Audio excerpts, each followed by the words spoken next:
जबरदस्त डेवलप है दुबई। इन्होंने देखा कराची से घसका तो सकते हैं, सारा सिस्टम कहाँ आ गया? यूएई। आप अमेरिका से कोई सामान मंगाइए, डायरेक्ट इंडिया आ ही नहीं सकता। नितिन गडकरी जो है ना, उनका कहना है कि 7 राज्यों का संगठन है यूएई। उसकी राजधानी क्या है? Abu Dhabi. राजधानी क्या है? Abu Dhabi. जैसे भारत में 2800 राज्य में सारे राज्य तो डेवलप नहीं है, सारा राज्य डेवलप है, कुछ राज्य बहुत डेवलप है। उसी तरह यूएई के 7 राज्य डेवलप नहीं है, उसमें एक वो है दुबई। दुबई राजधानी नहीं है, राजधानी तो अबू धाबी है। राजधानी क्या है? Abu Dhabi. एक राज्य है, क्या नाम है उसका? दुबई। दुबई 7, एगो तो अपनी इतनी चुकी है वो का टुकड़ा सा, उसमें जो दुबई है ना बहुत डेवलप है। दुबई क्या है? बहुत डेवलप, जबरदस्त डेवलप है दुबई। दुबई का लोकेशन जबरदस्त है। वहां के शेख बिन राशिद जो थे ना, बहुत विजनरी इंसान थे वहां पे। उन्होंने देखा कि ये पाकिस्तान है। देखिए ध्यान से, पाकिस्तान का जो कराची एयरपोर्ट है ना, ये बहुत अच्छे लोकेशन पे है, क्योंकि कोई भी जहाज जापान से अगर उड़ान भरती थी तो कराची रुकती थी, क्योंकि एक बहुत ज्यादा दूर तक जहाज नहीं जा सकती, उसकी फ्यूल की अपनी कैपेसिटी है। आप पेट्रोल कितना भरवा दीजिए बाइक में, एक ना एक जगह तो भरना होगा।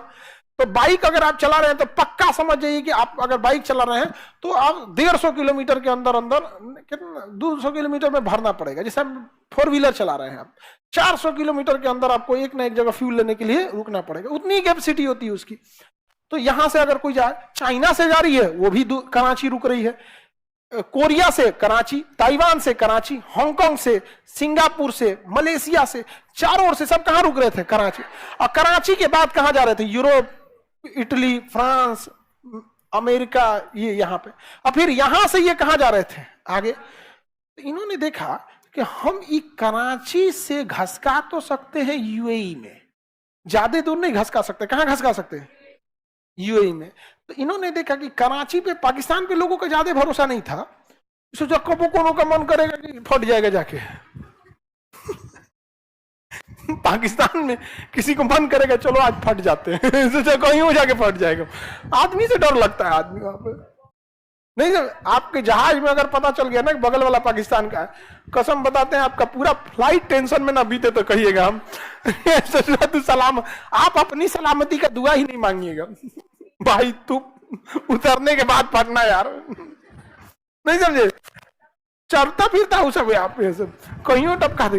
तो इन्होंने क्या किया ना कि भाड़े पे पाकिस्तान के कुछ जहाजों को किराए पे लिया और यहां से उन्होंने ऑपरेट करना चालू किया और धीरे धीरे यहां ऑपरेट किए। अब पाकिस्तान में क्या हुआ कि जो वहां पाकिस्तान की एयरलाइंस थी, सरकारी एयरलाइंस थी, पीआईए, पाकिस्तान इंटरनेशनल एयरलाइन, जैसे एयर इंडिया का था ना, उसका पाकिस्तान इंटरनेशनल एयरलाइन पीआई, उसमें जितने कर्मचारी थे सब फर्जी भर्ती हो गए थे सब।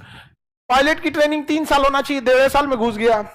एयर होस्टेस को बात करने का तरीके नहीं, कोनो पानी मांग रहा है बैठ जाओ बाद में देते हैं नहीं समझे? एक से एक में जहाजियों में एक से एक होशियार घूमता है सब, एक से एक मिलेगा। से एगो बूढ़ा आदमी हमको मिले थे, हमारे सीटों पर बैठ गए थे। हम कहे कि बाबा हमें बैठना है, तुम्हें भी बैठना है, उसको बोलो, उसको एयर होस्टेस को कह रहे हैं, हमसे कहें उसको बोलो एयर होस्टेस को, सुनो इसको सीट दिला दो हम कहेंगे ना, हम कहें भाई ये ट्रेन अब बस नहीं है, इसको सीट दिला दो, हमारा सीट भाई। तो जो पहली बार चढ़ता है ना उसको वो पूरा सिस्टम हिला के रख देगा। एयरपोर्ट पे कम से कम 20 आदमी से पूछेगा ये किधर जाइए, ये किधर जाएगा। जो बार बार रेगुलर चल रहा है उसको आइडिया आया, निकल दिया कहाँ बोर्डिंग है, कहाँ क्या है, सब चल दिया। तो पाकिस्तान में करप्शन होते गया, वहां चीजें डीले होने गई और सारा सिस्टम कहां आ गया? यूएई। आज यूएई में आप अमेरिका से कोई सामान मंगाइए, डायरेक्ट इंडिया आ ही नहीं सकता, यूएई ड्रॉप करेगा। कोई भी जहाज डायरेक्ट आ ही नहीं रही, यूरोप या कहीं से, सारा दम कहां होगा? यूएई। और उसके बाद डिस्ट्रीब्यूट होगा यहाँ पे। समझ आ रहा है कि नहीं आ रहा? अब ध्यान से समझिए, यूएई डेवलप होना चालू हो गया। इसने कह दिया हमारे यहाँ धार्मिक नियम नहीं लगेगा, धार्मिक नियम केवल यूएई वालों के लिए, बाहर वालों के लिए नहीं। समझा गया कि नहीं? गया कहा कि शराब पीना यहां वाला नहीं पिएगा, बाहर वाला दबा के पियो, नहीं समझ? जैसे कोई विदेश से पटना में आया तो उसका एगो पटना उतरते वीजा देख लीजिए, इंडिया के बाहर है, उसको एक लाइसेंस दे दीजिए, परमिट, तुम अपने हिसाब से क्या कर सकते हो, पी सकते, जाके पी के उलट जाए। अच्छा शराब इंडिया वाले पी के बदतमीजी करेंगे, बाहर वाला पी के एकदम टन टन रहता है, हमारे यहाँ क्या होता है, गाली गलौज करने लगे, अपने आप को सिकंदर द्वितीय समझ जाता है। यूएई क्या हो गया, डेवलप हो गया यहाँ पे। अभी देखिए जो ट्रांजिट हब बताते हैं आपको कहां कहां, एक ये यूएई है, एक यहाँ सिंगापुर है। इस एरिया में सारा ट्रांजिट हब सिंगापुर के बाद कहां आता है, यूएई आता है। और यहाँ पे इस्तांबुल, यहाँ पे कौन है, इस्तांबुल। और यहाँ पे पेरिस। यहाँ पे ना 3 जगह है, या तो वो जर्मनी के फ्रैंकफर्ट में रुक सकते हैं, या तो फिर पेरिस में रुक सकते हैं, या तो लंदन में। इस एरिया में कहीं पे भी, इस एरिया में कहीं पे भी। उसके बाद अगला कहां है, न्यूयॉर्क। और इधर में सैन फ्रांसिस्को, इधर में सैन फ्रांसिस्को। अब देखिए नितिन गडकरी जो है ना, वो नागपुर के रहने वाले हैं। कहां गए, नागपुर से सांसद है। तो उनका कहना है कि एगो ट्रांजिट हम नागपुर में हम क्यों ना बना दे। कहां बना दे, नागपुर।